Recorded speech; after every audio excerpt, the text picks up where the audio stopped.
13 जून 2024 पिछले 8 दिनों से इंटरनेशनल स्पेस स्टेशन पर रहकर रिसर्च कर रहे एस्ट्रोनॉट्स सुनीता विलियम्स और बैरी विल्मोर घर वापसी के लिए स्टार लाइनर स्पेसक्राफ्ट में बोर्डिंग करते हैं। लेकिन उड़ान से पहले अचानक से कई इमरजेंसी अलार्म्स बजने लगते हैं, जिसे देखकर सुनीता की धड़कनें तेज हो जाती हैं। वो तुरंत नासा के कंट्रोल सेंटर को इस बात की खबर देती हैं और इस वापसी मिशन को तुरंत सस्पेंड कर दिया जाता है, यानी कि रोक दिया जाता है।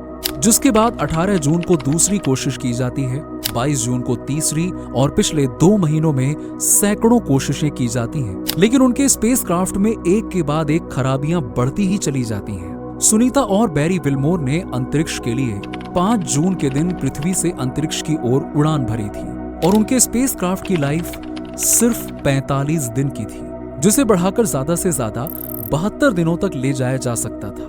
यानी कि 72 दिनों के बाद ये स्पेसक्राफ्ट ऑपरेशनल कंडीशन में रह ही नहीं सकता।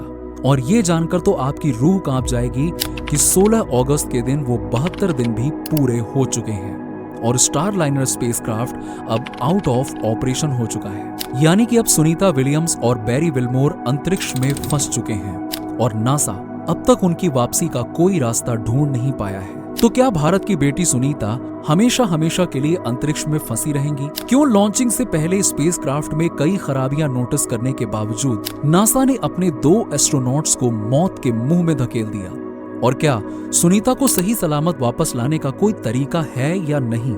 चलिए जानते हैं इस वीडियो में। कहानी की शुरुआत होती है 5 जून 2024 से, जब एस्ट्रोनॉट सुनीता विलियम्स और बैरी विल्मोर नासा के नए स्टार लाइनर कैप्सूल से टेस्ट फ्लाइट यानी कि पहली उड़ान भरते हुए इंटरनेशनल सर्विस स्टेशन पर पहुंचते हैं। लेकिन अपने स्पेसक्राफ्ट को डॉकिंग करने के दौरान ही सुनीता कंट्रोल पैनल में कई माल फंक्शन यानी कि खराबियों को नोटिस करती है और नासा के कंट्रोल रूम को इस बारे में जानकारी देती हैं कि कहां-कहां क्या-क्या दिक्कतें हो रही हैं। लेकिन शुरू में नासा के वैज्ञानिकों ने इन खराबियों को काफी हल्के में लिया और इन्हें ठीक करने का काम एस्ट्रोनॉट बैरी विल्मोर और सुनीता विलियम्स को दे दिया।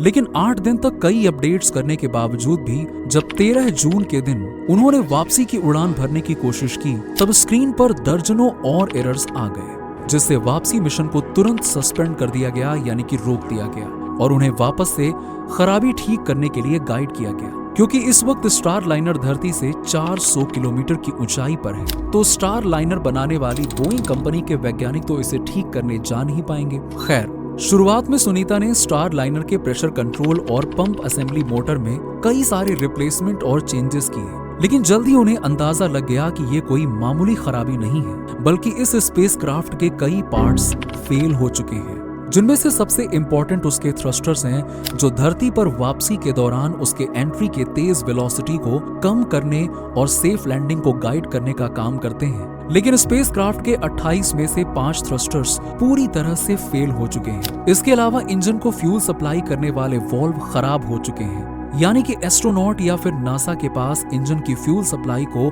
कम या फिर ज्यादा करने का ऑप्शन भी नहीं होगा। और सबसे बड़ी मुश्किल है जहाज में हीलियम गैस का लीक होना। जी हाँ, स्पेसक्राफ्ट में थ्रस्टर्स को ओवरहीट से बचाने के लिए यूज किए जाने वाले हीलियम गैस भी स्टार लाइनर में लीक हो रही है, जो लीक अगर लगातार बढ़ता रहा तो एटमॉस्फेयर में एंट्री के दौरान काफी ज्यादा गर्म हो चुके थ्रस्टर्स को ठंडा करने के लिए रॉकेट में हीलियम गैस बचेगी ही नहीं। वहीं ये गैस काफी ज्यादा ज्वलनशील यानी कि फ्लेमेबल होती है। ऐसे में अगर इसने बाहर की तरफ जल रहे थ्रस्टर्स की आग पकड़ ली तो पूरा कैप्सूल जलकर राख हो जाएगा। और 2003 में एस्ट्रोनॉट कल्पना चावला और उनके 7 क्रू मेंबर्स के साथ यही हुआ था। यानी कि कुल मिलाकर अंतरिक्षयान में बैठकर धरती पर आने की कोशिश एक सुसाइडल मिशन होगा। हालांकि फिर भी नासा और बोइंग के इंजीनियर्स ने सुनीता और बैरी से इसे ठीक करवाने की काफी कोशिश की, मगर अब तो 72 दिन भी बीत चुके हैं और ये स्पेसक्राफ्ट एक तरह से फेलियर साबित हो चुका है। पर क्या आप जानते हैं कि ये खराबियां धरती पर भी आई थीं? जी हाँ, इसीलिए इसकी लॉन्च डेट पहले 6 मई, फिर 21 मई, फिर 23 मई, फिर 1 जून, 3 जून और लास्ट में 5 जून तय की गई। इस तरह से 6 बार इसकी लॉन्च डेट बदली जा चुकी थी। तो फिर नासा ने इसे लॉन्च ही क्यों किया? ऐसी कौन सी जरूरत आन पड़ी थी? तो इसका जवाब है मोटा पैसा।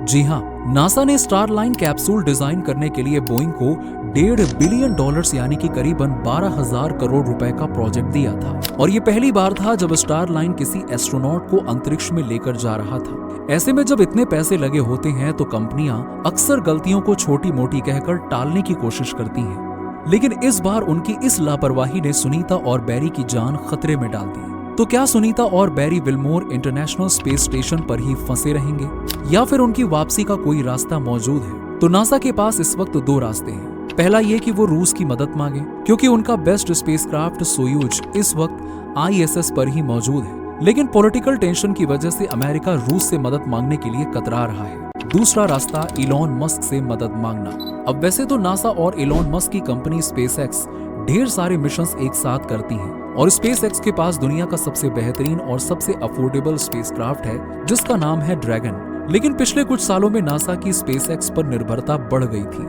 इसीलिए तो उन्होंने बोइंग को स्टारलाइनर बनाने का ऑर्डर दिया था। ऐसे में इलॉन मस्क से मदद मांगने में नासा का ईगो बीच में आ रहा है। हालांकि नासा के एक साइंटिस्ट ने मीडिया से बातचीत करते हुए कहा था कि अगर स्टारलाइनर ठीक नहीं हुआ तो हम ड्रैगन क्रू 9 मिशन में सुनीता और बैरी की वापसी का प्लान करेंगे।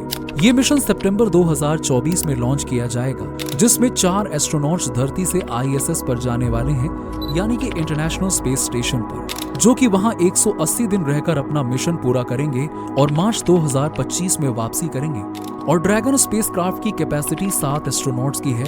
ऐसे में सुनीता और बैरी विल्मोर इसमें बैठकर वापस आ सकते हैं। लेकिन अगर ये डिसीजन लिया भी गया तो भी सुनीता और बैरी जून से मार्च तक यानी कि पूरे 9 महीने ISS में ही फंसे रहेंगे। हालांकि ISS पर सारी सुविधाएं हैं, लेकिन ये 9 महीने लंबा मिशन 58 साल की सुनीता और 61 साल के बैरी के लिए फिजिकली और मेंटली काफी चैलेंजिंग होगा। ऐसे में हम तो यही चाहेंगे कि नासा अभी स्पेशली ड्रैगन कैप्सूल भेजकर सुनीता और बैरी की घर वापसी का मिशन प्लान करे। तो दोस्तों, अगर आप ये वीडियो अभी तक देख रहे हैं तो कमेंट बॉक्स में सुनीता विलियम्स की सही सलामत वापसी के लिए दुआएं कीजिएगा, क्योंकि हम कल्पना चावला के बाद भारत की एक और बेटी को अंतरिक्ष में खोना नहीं चाहते।